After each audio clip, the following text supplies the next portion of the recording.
کتونکو په دغه عبدالولي خان سپورټس کمپلیکس کې چې کوم د طالباتو دغه لوبې روانې دي، د دې نه مخکې چې کوم دي د میل لوبې وشولې، نن فیمیل دي. په دغه کې باچاهان یونیورسټۍ نه طالباتو هم برخه اخیستې ده.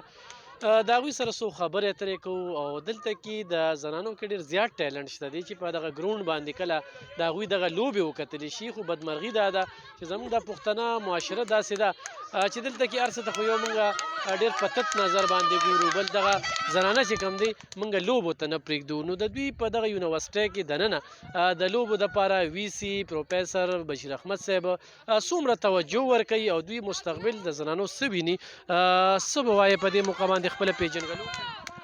زما نیم رخسار دی او باچا خان یونیورسټي سټوډنټ یم او انګلیش ډپارټمنټ کې یم. څه وایې د لوبو حوالې سره ستاسو په یونیورسټۍ دننه لوبې وي؟ او جی بالکل وي او دا زموږ لپاره ډېره خوشحالۍ موقع ده چې موږ ته دا ایونټ زموږ لپاره ارینج کو او انشاءالله تاسو به ګورئ مخکې هم چې دی نو موږ په دې ګیمز کې چې موږ ورکې حصه واخلو نو زموږ نه به نور هم خلک نور هم سټوډنټس فیمیل چې کوم دي متاثره کېږي او هغوی به هم انشاءالله راځي او دې ګیمز کې به حصه اخلي. د زنانو د لوبو ته خلک داسې زموږ د پښتنه معاشره کې داسې په بل نظر ګوري، تاسو څه وایئ؟ بس زمونږ پښتون سوسایټي داسې ده چې هغوی د زنانو لوبې خو غټه خبره ده، ایجوکیشن ته ډېر په بد نظر ګوري. نو خو مونږ له پکار دي، مونږ فیمیل له پکار دي چې مونږ پخپله چې دی نو ځان انکریج کوو او پخپله مخکې ځو انشاءالله. نو پخپله ځان مخکې بوتل پکار دي. په دې شیزونو باندې پښتون سوسایټي دي زمونږ د ښځو باره کې چې کوم تصور دی جوړ کړی دی نو په دې باندې توجه مونږ له ورکول نه دي پکار، مونږ له مخکې تلل پکار دي. سبا والدینو ته او جینکو ته څه میسج؟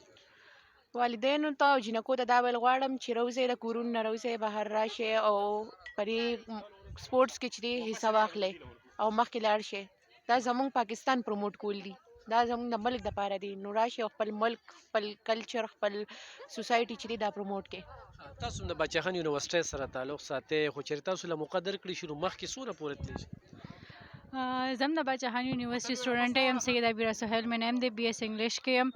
که موږ له مخکې موقع راکړې شوه نو موږ مخکې تللی شو. بیا که موږ سره لکه لږه شان خواري وکړې شوه ځکه چې زموږ د پښتنو کلچر داسې دی چې دلته هلکان مخکې لیږي، جینکۍ مخکې نه لیږي. که زموږ میندې دي، که زموږ سوسایټي ده، نو موږ دلته کلچر داسې جوړ شوی دی چې موږ جینکۍ مخکې نه پرېښودل غواړو. نو که موږ له لږه شان موقع راکړې شوه موږ ته هم لکه دا خبره محسوس نه کړې شوه چې دا جینۍ ده دا به کور کې کښېنو، دا هلک دی دا به بهر وباسو.